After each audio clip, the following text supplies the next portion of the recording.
Hello everyone, আসসালামু আলাইকুম। বিকেলে বাড়িতে ঝটপট কোনো মুচমুচে নাস্তা বানাতে চাচ্ছেন, তাহলে এটা বানিয়ে নিতে পারেন। শুধুমাত্র আটা আর আলু থাকলেই ঝটপট দারুণ মজার এই নাস্তাটা সহজে বানাতে পারেন। চলুন তাহলে দেখে নিই কীভাবে বানিয়েছি।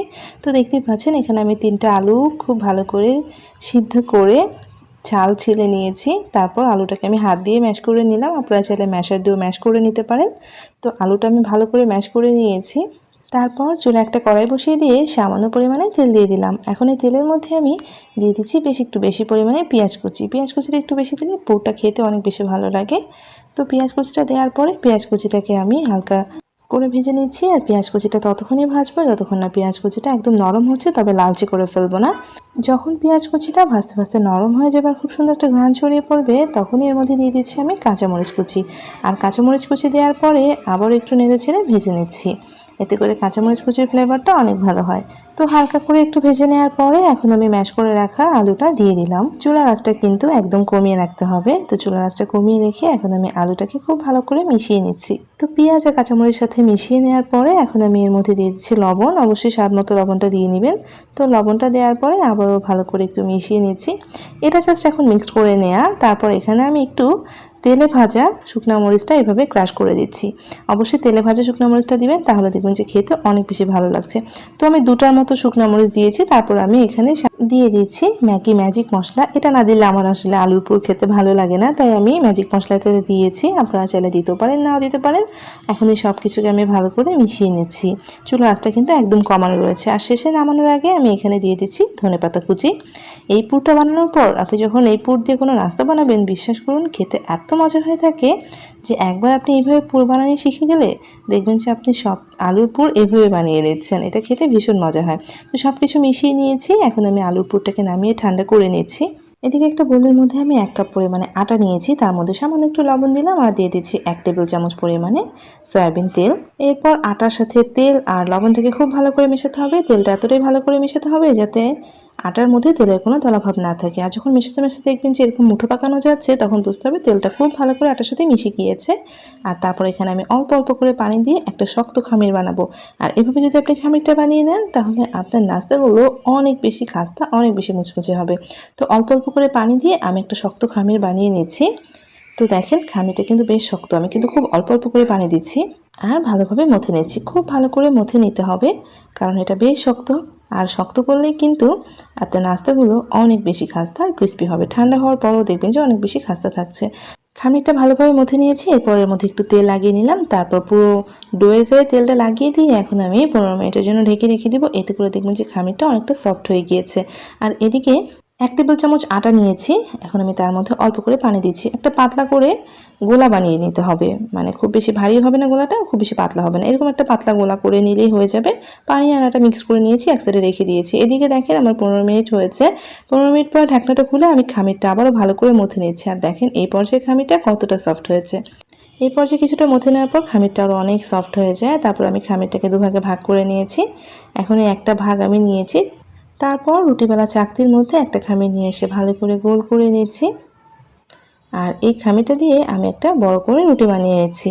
খামিরটা যেহেতু অনেকটা শক্ত, আপনারা চাইলে এখানে একটু আটা ছড়িয়ে দিতে পারেন। একটু আটা ছড়িয়ে দিলে খুব সহজে রুটিটা বেলা হয়ে যাবে। তো দেখেন আমি রুটি বেলে নিচ্ছি। আর রুটিটা বেশ বড় করে বেলতে হবে, তবে রুটিটা একদম পাতলা হবে না, আবার অনেক বেশি মোটা হবে না। দেখেন এই রুটিটা বেশ শক্ত হবে, কিন্তু অনেক বেশি পাতলাও করা যাবে না, অনেক বেশি মোটা করা যাবে না। এরপরে আলুর পুরটা নিয়েছি, এগুলো আমি অল্প অল্প করে এরকম ছোটো ছোটো বল করে নিয়েছি। আর বলগুলোকে আমি এভাবে সাজিয়ে নিচ্ছি। রুটিটাকে একটু বড় করে বেলে নেবেন, তাহলে কাজটা করতে অনেক বেশি সুবিধা হয়। তো দেখেন আমি কিভাবে আলুর পুরগুলোকে একটু ফাঁক ফাঁক করে এভাবে সাজিয়ে নিচ্ছি। তো রুটিটা যত বড় হবে নাস্তাগুলো বানাতে সবচেয়ে সহজ হবে। তো আমি রুটিটাকে খুব বেশি বড় করিনি। তারপরে এই যে গোলাটা বানিয়ে রেখেছিলাম আটা আর পানি দিয়ে, সেটা দেখেন আমি চামচ দিয়ে কিভাবে চতুর্দিকে দিয়ে দিচ্ছি। এটা কিন্তু দেখলে আপনারা বুঝতে পারবেন। তো এভাবে প্রথমে দিয়ে নিচ্ছি, একটু বেশি করে দিচ্ছি।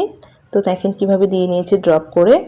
তো এভাবে দিয়ে নেওয়ার পরে আমি হাত দিয়ে দেখেন কিভাবে সবগুলো এভাবে ডিভাইড করে দাগ কেটে দিচ্ছি। দেখেন কত সুন্দরভাবে ডিভাইড করে দিয়েছি। তো রুটিটা বড় হলে সুবিধা অনেক বেশি হয়, তবে এভাবে করলেও ঝটপট করে নেওয়া যাবে।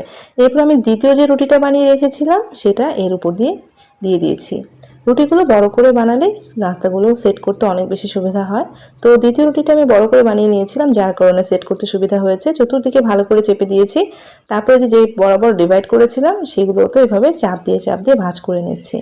তো হাত দিয়ে এভাবে চাপ দিলে খুব সুন্দর একটা ডিভাইডার হয়ে যাবে। দেখেন এভাবে হাত দিয়ে চেপে দিয়েছি। এরপর একটা নাইফ নিয়েছি আর নাইফটা দিয়ে আমি এখন এইভাবে সুন্দর করে কেটে নিচ্ছি।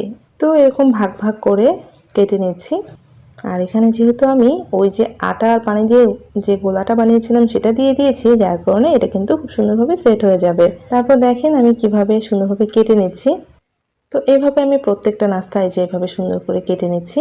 তো দেখেন সবগুলো ডিভাইডারের মাঝে মাঝে আমি কেটে নিয়েছি। এরপর এভাবে নাস্তাগুলোকে তুলে নিচ্ছি। তো এইভাবে হাত দিয়ে চেপে নেওয়ার চেয়ে এভাবে নাস্তাগুলোকে ছাড়িয়ে নিয়ে হাত দিয়ে চেপে নিলে দেখবেন যে খুব সুন্দরভাবে সেট হয়ে গিয়েছে।